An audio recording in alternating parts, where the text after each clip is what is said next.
Olá, sou o Dr. Alexandre Amato, cirurgião vascular do Instituto Amato, e hoje eu vou falar sobre uma das substâncias mais interessantes que eu estudei. Então, nessa sequência de vídeos que eu estou fazendo sobre a relação da circulação, a relação da saúde vascular com alguns alimentos, com algumas substâncias naturais, o resveratrol tem um pedacinho assim bem interessante aí dessa história toda, que vale a pena você assistir, vale a pena você compartilhar com seus entes queridos, porque realmente isso aí pode ser algo que vai crescer muito no futuro. Recentemente, o resveratrol foi implicado no aumento da longevidade em um estudo com ratos. Então, o Sinclair e colegas fizeram um estudo onde eles colocaram o resveratrol na alimentação desses ratinhos e eles viviam entre 30% a 50% a mais do que o outro grupo. Foi quase um efeito semelhante do que a restrição calórica que já tinha sido demonstrada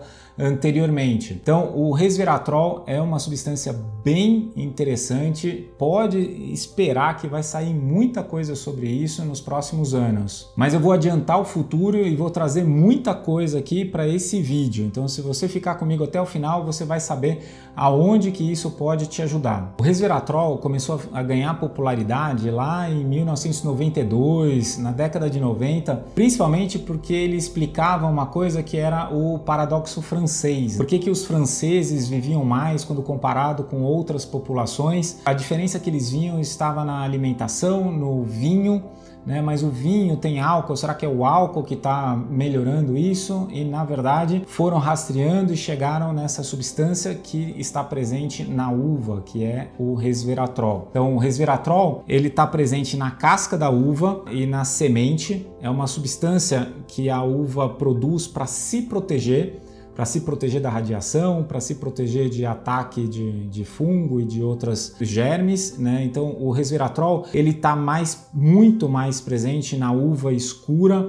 A uva clara não tem o resveratrol ou tem uma quantidade ínfima. O fato dela estar na casca, não na polpa, na casca e na semente, é porque são as áreas mais suscetíveis à mutação, por exemplo, por causa da radiação solar. Então essas uvas elas produzem o resveratrol para se proteger, mas o resveratrol também é encontrado em outros alimentos, por exemplo na casca do amendoim, tem relato também no cacau. Agora tem um outro estudo brasileiro que mostra que a hortaliça azeda tem 100 vezes mais resveratrol do que a uva. Isso é bem interessante e pode trazer alguma coisa aí pra gente. Agora, se o resveratrol tá na uva escura, a gente vai encontrar também no vinho, principalmente o vinho tinto, lógico, porque no vinho branco é retirada a casca para ser produzido, então retira exatamente aonde o resveratrol tá acumulado. O resveratrol nada mais é do que um polifenol. Eu já falei bastante aqui de polifenol, tem várias outras frutas, alimentos, existem os polifenóis, então é um grupo de substâncias, mas esse polifenol específico ele é capaz de influenciar em algumas alvos vasculares. Então, quando a gente está falando de doenças vasculares, a gente tem que entender aonde que essa substância vai agir, aonde o mecanismo de ação dela pode existir. Então, o resveratrol vai influenciar no ciclo, no AMPK, vai influenciar na sirtuína 1, vai influenciar no fator NRF2 e também no receptor de estrogênio. O receptor de estrogênio ele é amplamente distribuído nos nossos vasos. Vide a influência dos hormônios na geração das varizes, por exemplo. E o resveratrol é capaz de se conectar exatamente nesse receptor. A forma exata como ele funciona ou como ele age ainda precisa ser melhor desvendado. O resveratrol aumenta e ativa a sirtuína 1, que vai aumentar a concentração daquele NAD que eu falo várias vezes também aqui, que é parte da nossa energia fundamental. O fator NRF2 ele é estimulado pelo resveratrol, que vai fazer o fígado produzir a glutationa, que é um dos antioxidantes assim mais potentes que a gente tem no nosso corpo. O fator NRF2 ele é aumentado pelo resveratrol, aumentando a concentração e a produção de glutationa pelo fígado, que é um dos nossos antioxidantes mais potentes. E lá no AMPK ele vai agir causando a fosforilação do AMPK. Então, Todos esses mecanismos vão agir de uma forma ou de outra na saúde vascular. Então a gente vai encontrar o resveratrol nessas uvas. Qual uva que a gente pode escolher? As uvas menores, as uvas orgânicas, elas vão ter uma concentração maior de resveratrol, mas a gente tem que lembrar que a uva ela também tem bastante açúcar. Então a uva em si ela vai aumentar rapidamente a sua glicemia. Então às vezes não é a melhor fonte a uva. Você vai comer a uva pensando no resveratrol, mas vai estar aumentando a sua glicemia por outro lado. Ah, então vou tomar vinho. Vinho resolve. Sim, mas o vinho vai ter o álcool junto. E uma taça de vinho, o álcool não vai ser o suficiente para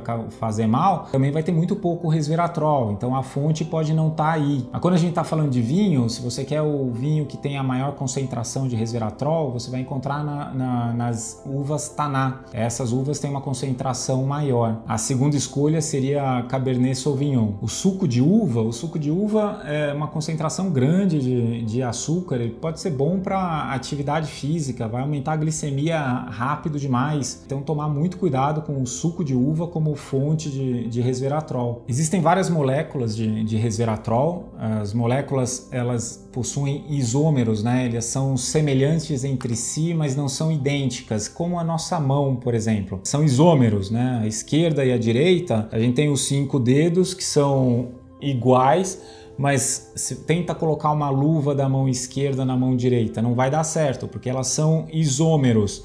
É a mesma coisa com a molécula do resveratrol. Existe a molécula cis e existe a molécula trans. A que tem o maior efeito benéfico é a molécula trans, é o transresveratrol. Então o transresveratrol, o resveratrol, vai ter um efeito para reduzir esse estresse oxidativo e tem uma capacidade fraca, direta, de eliminar os radicais livres. Então provavelmente ela atua de uma forma indireta, mas atua também na regulação dos genes. Então tem uma ampla possibilidade de mecanismos aí onde que o resveratrol vai atuar. Agora, quando a gente fala da influência do resveratrol na saúde vascular, o tecido mais amplamente afetado de forma positiva é o endotélio, que são as primeiras células, a primeira camada de células no interior dos vasos. Então essa camada de célula, ela é diferente, ela tem um monte de propriedade importante para que nosso sangue seja fluido. Tem a capacidade anticoagulante, ela tem que manter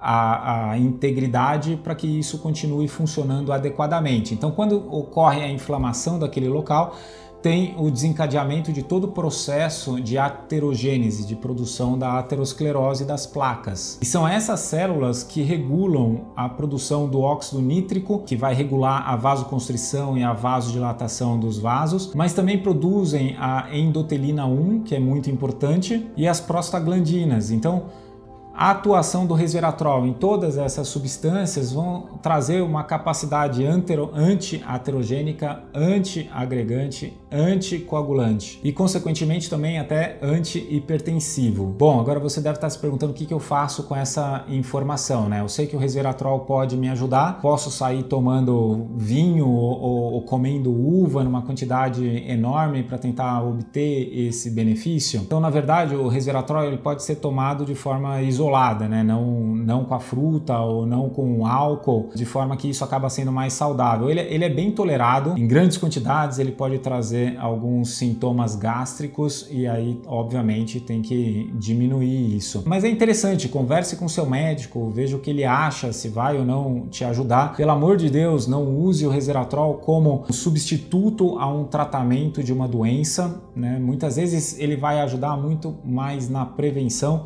do que na resolução de algum dano que já aconteceu. Ainda faltam estudos, pode esperar que vai sair muita coisa nos próximos anos sobre o resveratrol, tenho certeza absoluta. Se você puder optar entre o resveratrol ou o transresveratrol, saiba que o transresveratrol tem um efeito melhor, ele é mais biodisponível e estável. Uma dose razoável e segura desse nutracêutico é em torno de 50 a 100, 150 miligramas por dia. Muito embora o Sinclair coloca no livro dele que ele toma 1 grama por dia, né? Mas ele também coloca toda uma informação lá embaixo que ele não está recomendando para ninguém fazer isso. Isso é só o que ele faz. E aí, o que você vai fazer com essa informação? Eu quero saber, conta lá embaixo nos comentários. Gostou do nosso vídeo? Inscreva-se no nosso canal, compartilha com seus amigos, clica no sininho para receber as notificações e espera aí que eu vou colocar o próximo melhor vídeo para você assistir.